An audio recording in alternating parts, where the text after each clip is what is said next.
okay, I'll do the evaluation. Is it What recorded? did you say?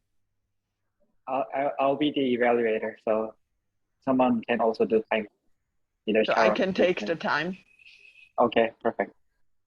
All right, let's get started. Okay. Is it recording properly? Like, did it appear on your screen like it's recording? I heard the voice coming off like oh, it's a recording. So maybe I don't know. Okay, I hope it's working. So I'll start off since I'm the MC. I'll introduce the presentator. She's a skincare enthusiastic, and for more than 5 years, she was learning and practicing about skincare, and now she will give her presentation about introduction of skincare 101. Thank you. Okay, hello everyone. So I'm Irene, and today I'm gonna be presenting Skincare 101. I hope you all enjoy. So what we're gonna cover today. First, we're gonna go about what's the skincare. After that, why is it important? And then knowing the basics about our own skin and knowing about our own skin, and finally like the skincare basics. So let's start. So what's a skincare? I think everyone listens to the term like quite often nowadays. And basically skincare is just trying to preserve the overall health of our skin. There are ways to do that, or like the certain steps that you need to take in order to do that. One will be the use of products or treatments. Second will be diet, like whatever you put into your body, how you nourish your body will ended up affecting your skin. And finally will be physical activity, so exercise, moving, all of that, all of those steps together contribute to the overall health of your skin. This one, and I'm glad there are two guys in the audience. Skincare is for all. There is this idea or this concept that, oh, skincare is just for girls, just for women. Well, no, stop right there. Skincare is for men too. Men should also care for their skin. And why is that? Like, why is skincare so important? I mean, why it's for everyone? It's because the skin is actually the largest organ in the human body. And we tend to forget that. We just think, oh, it's there, it's fine, looks okay. But it's an organ and it's important, and we should try to take care of it. First, for health reasons. Second, for self-esteem reasons. Like, especially the skin on our face is the one that everyone look at it once we introduce ourselves, when we go outside. And it affects the way we see ourselves. So ended up affecting our self-esteem, or confidence.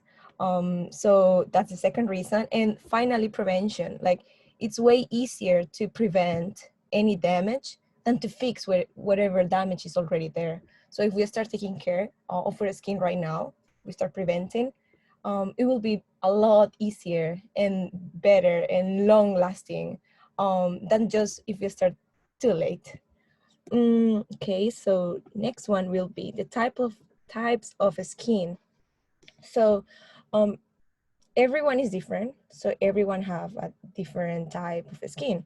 There will be normal skin is usually, I think, I don't want to generalize, but usually many Koreans have like normal skin. It looks very healthy, to say it, otherwise it looks normal. And then the second one will be like oily skin.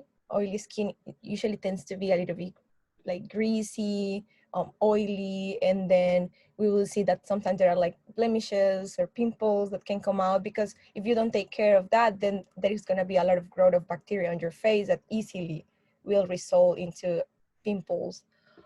And then we have dry skin too. Dry skin usually, it's, as the name says, it's very dry. It tends to be like you feel like your skin is very tight. Sometimes it hurts, especially in the cold weather. I think everyone, not everyone, but many people suffer from dry skin, because the skin also can change during seasons.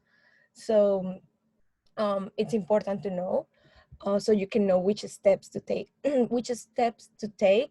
for your skin type specifically. And finally, we have combination skin. So it's when you have different types of skin on like different areas with different types of skin on your face. Like some people have like oily skin, T-zone, and maybe dry skin on this area. So they need to take steps towards that. And I didn't mention here, but there is sensitive skin. So it's a skin that reacts easily to anything, and it's very sensitive to whatever chemical or products, and it can easily be irritated. Then next, it will be the skincare basics. So there are basic things that we should know when we are taking care of our skin. Will be cleansing, hydrating, exfoliating, and protecting our skin, which will mean using sunblock. So cleansing, there are different types of cleansing. One is gel, foam, oil-based, and micellar water. Gel and foam and oil-based is the consistency too, and the ingredients that are being used. For example, gel skin and foam skin are like gel, well, it's like a gel too, and it's usually very good for oily skins, and foam based is usually good also for maybe combination skin or normal, and all bases it will be good for dry skin. And micellar water, actually, I will recommend for anyone. It's like really good. Works really well, especially for sensitive skin. And then there is a trend right now that some people are like using, and it's called double cleansing. And this is when you use two products to clean your skin instead of one. And so you clean your skin twice. Girls especially, we use makeup, and just using one type of cleansing is not enough. So that's when we need to use two things. In my experience, I will remember that I'm just a skincare enthusiast, and I'm talking about my experience and what I have read. Double cleansing works really well when we use makeup and heavy stuff every day, because first layer will be just to remove all of that dirt, make sure that that's going away. And then the second time we'll just, okay, it's completely clean and the skin is ready and prepped to start like whatever nutrients we want to put in, or whatever step is next in our skincare routine. Then we have exfoliation. So exfoliation is basically like eliminating any kind of dead cells that we have in our skin. And there are two types for that.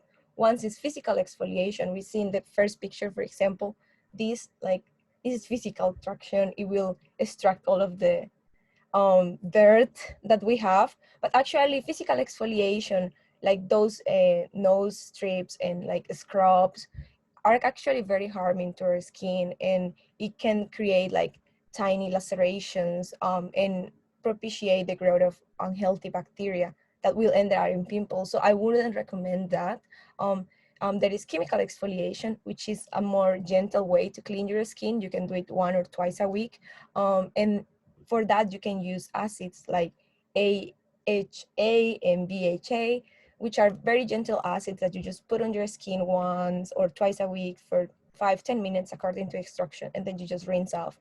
And it still eliminates and cleans up whatever dead cells have been accumulated, but in a more gentle way, trying to preserve the health of your skin. And then next one is hydration.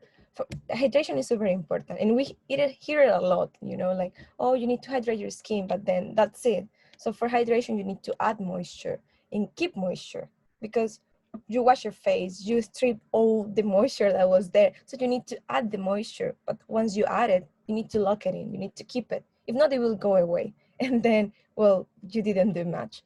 So in order to do that, there are different products and type of products that you can use. Some come in cream, on gel, or liquid. What I know, and that it should be the way to do it, always put the lightest product, the lightest weight product first to the thickest, because that will ensure that whatever is light, it will be absorbed quickly, and it will keep the moisture. Whatever is thicker at the end will try to keep that moisture that you just add to your skin. Then next step we have is protection, and in my opinion is one of the most important, because if you go and you do something, you create something, but then you don't take care of it, it will be destroyed. So it will be a waste of time and a waste of money if you don't protect what you just did. So the last step is protecting your skin. And how do you do that? You do it by using sunblock.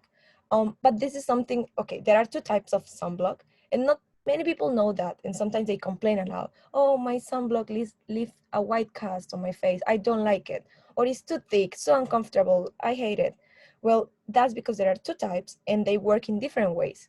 So the physical sunblock, what it does, it's that it repels the UV rays. So they come to the skin and go away. This usually comes with the ingredients zinc oxide and titanium dioxide. And this usually is the one that leaves the white cast. That's the kind of, and it's also the one that is recommended for kids or for sensitive skins because it's the more gentle. So if you have a sensitive skin, I'm really sorry, but most likely you will need to use zinc oxide and titanium dioxide, even though it leaves a white cast.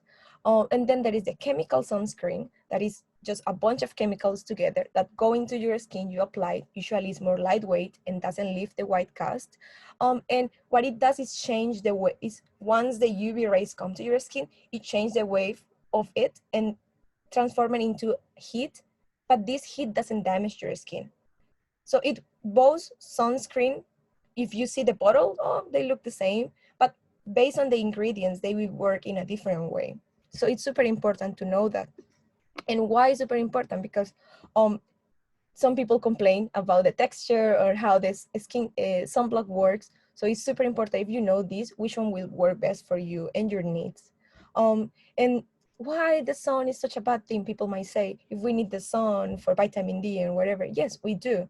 But the thing is, when the sun comes, it has some rays, UVA and UVB, and these rays are the main cause of skin damage. It produces some sun marks, like some spots, like darker spots, and in the long run it can lead to skin cancer. Actually, my great grandma, she got skin cancer. She never in her life used sunblock. And it's a reality. Many people tend to forget about, oh, our skin is not important, whatever, it's fine, it looks fine, I'm young. But two things: one, it can lead to skin cancer, and second, once we reach 25, we start, or production of collagen start decreasing. So skin elasticity, skin bounciness, and this youthful kind of look will start decreasing and go down. And I think, as I mentioned before, skin is, skin's face is the first thing everyone sees once we introduce ourselves. So it affects our self-esteem and the way we perceive ourselves. So it will be important to start taking actions and working towards protecting our skin. And finally, there is this doubt that I hear a lot, like, oh, is sunblock for face and for skin different or what? It's basically the same thing. It works in the same way depending on the ingredients. But the texture, usually producer or cosmetic companies, when they do skincare, when they do sunblock, when they make the sunblocks, and it's marketed for skin, just for your whole body, mm, it's thicker. It's usually with the white cast. It goes less work into make it like better for the face, because for the face we want something that we can put makeup all over it afterwards. So usually the formulation is a little bit different, but it works the same way. So it's basically the same thing. It will just protect your skin. I will also recommend that you use a SPF more than 30.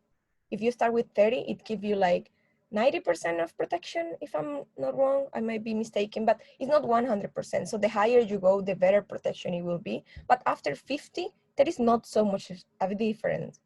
For example, 50 SPF and 100 SPF, it's like 1-2% of different in the amount of protection it will give you. So just always try to go at least 30 SPF, and then 50, 100 will be ideal. I think this is all for today. Oh, no, it's not all. So then finally, you need to know your skin needs. So this was not in the outline because I thought maybe I will run out of time, but I will go forward. So you need to know what your skin needs and what you want. Do I want to look younger? Do I have blemishes? I want to work with that, or do I want to just keep moisture? My skin is too dry. So for that, I would recommend that you look into the active ingredients that the skincare products have, because sometimes we buy the wrong product and we are like, oh, this doesn't work. So you ended up wasting your money and your time. So for example, hyaluronic acid, it works to add in moisture in your skin. it comes in different presentations. So the more lighter it comes, the molecules will penetrate deeper in your skin. Actually, it will be easier to be absorbed. So just find out whatever product works for you. You can ask me at the end if I have any recommendations, and I will be happy to provide some. There are retinols, for example. Retinols work for anti-aging. I will say it's like the best thing you can do for anti-aging. Like if you're concerned about fine lines or like small wrinkles maybe starting to come on your face, use retinol. But also be careful. Retinol is a very powerful product, and at the beginning it needs to build up tolerance. So maybe you start once a week with the lowest concentration, and then start working on that.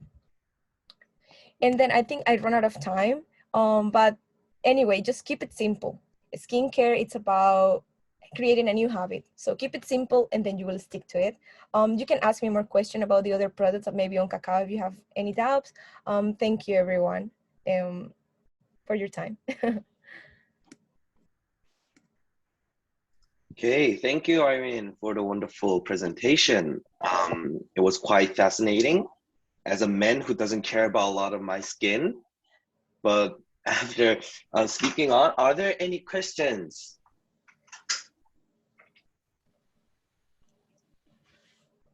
No questions?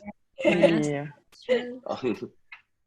Yeah, I was wondering just whether you do whether you're working in this realm, whether you're working with a cosmetic company, or where does your passion for skincare come from? I don't work with any company. I don't do videos or anything about it, but for some reason, I do like it a lot. So all of my friends always tell me like, you should do something about that knowledge. Like, you know so much. And I always am recommending things to my friends. So for this presentation, I thought it would be a fun and different thing to, present, and maybe might be useful to someone, Some people really have no idea and don't know even where to start. So that's it. Yeah, thank you. Great, thank you. Okay. Sharon, do you have a question?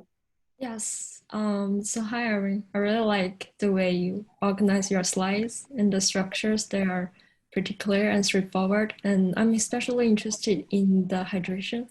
So, many people recently use facial mask a lot, like 4 to 5 times a week.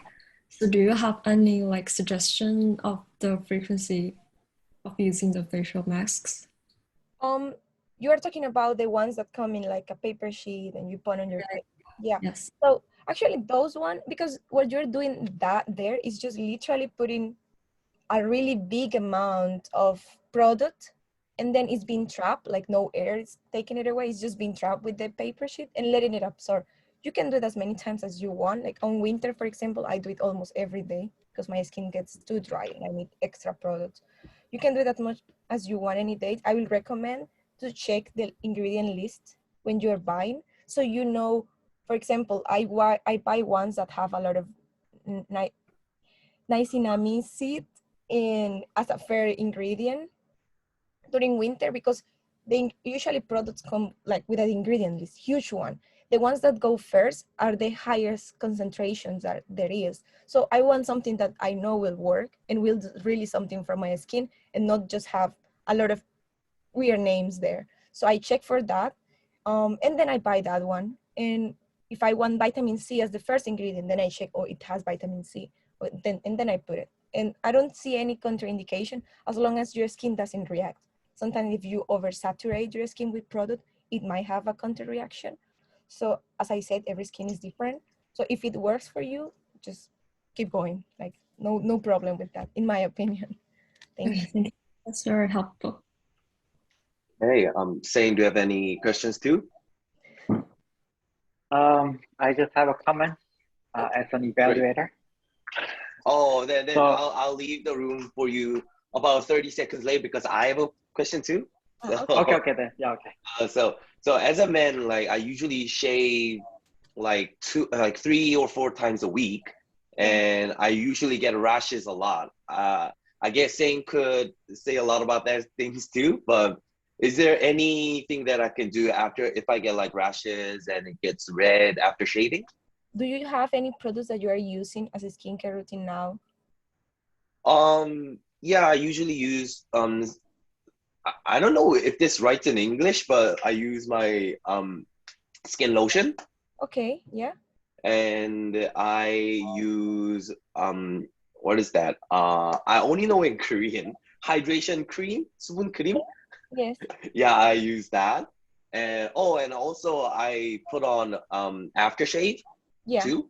good. And that's pretty much I do. Okay, so maybe your skin is sensitive because you remember when you are shaving, you are literally doing like a physical exfoliation too at the same time. You are rubbing something there and you are removing something. And then Hmm. your skin is sensitive, it might react, you know? Of course it will react. So maybe some other product extra that will add moisture and will be non-irritant to your skin type after you shave will be really good because it's so far the after shaving you're putting has not been enough, so maybe you will need extra help care. um I'm not a guy and I haven't really go into the, oh, what do I need for shaving or after shaving, but I was dating someone who had a beard before, and Mm. beard, like, if when you have hair there is a lot of things you need to take care of, you know. So I will definitely say that once your skin maybe has been very sensitive to the physical kind of process of shaving, and second that Hmm. you might need a little bit more of moisture afterwards, before and afterwards, Mm. and every day. Don't only think, oh, I shaved then only today. No, it's every day. It will create resistance to and like more health overall, so it will be stronger when once you shave. Do you shave every day? Okay. Not every day, just like once a 2, 3 days. Okay, yeah. So Uh, anyway, that will be so far. um, If I look into some product, I will let you know. okay, great. Thank you for the recommendation. Since we've got 2 minutes left, I think the same, you can continue your evaluating as an evaluator. Yeah, so I'll just go quick since we run out of time. Irene, on behalf of everyone, I thank you for the very informative presentation that you just gave us. It was, for the most of all, it was very interesting topic that you chose. It's something that we all care about, doesn't matter whether you're a man or so. And also, I like the fact that actually you took a look at the, well, we are only 5 of us, but you had a good insight in, like, as to who our participants are in this presentation. You incorporate that information to your presentation, saying that it's not only for women, there are also 2 men here in this presentation group. So I think was very intuitive kind of comment. And for the most of all, it's well structured, your presentation. You did give a deep definition of skin, importance of skincare and types of skin, and you went step by step of as to how you can do your skincare regimen. And so that was good part. But on slide 6, you did mention about sensitive skin, but you didn't have a depiction of that on the slide. So I think it's something that maybe it would be better. It would be better if you had that. But still, you talked about the application of the cream from the lighter to thicker, as to like as to how you can apply. And also you talked about importance of using sunblock, using your personal experience, your grandmother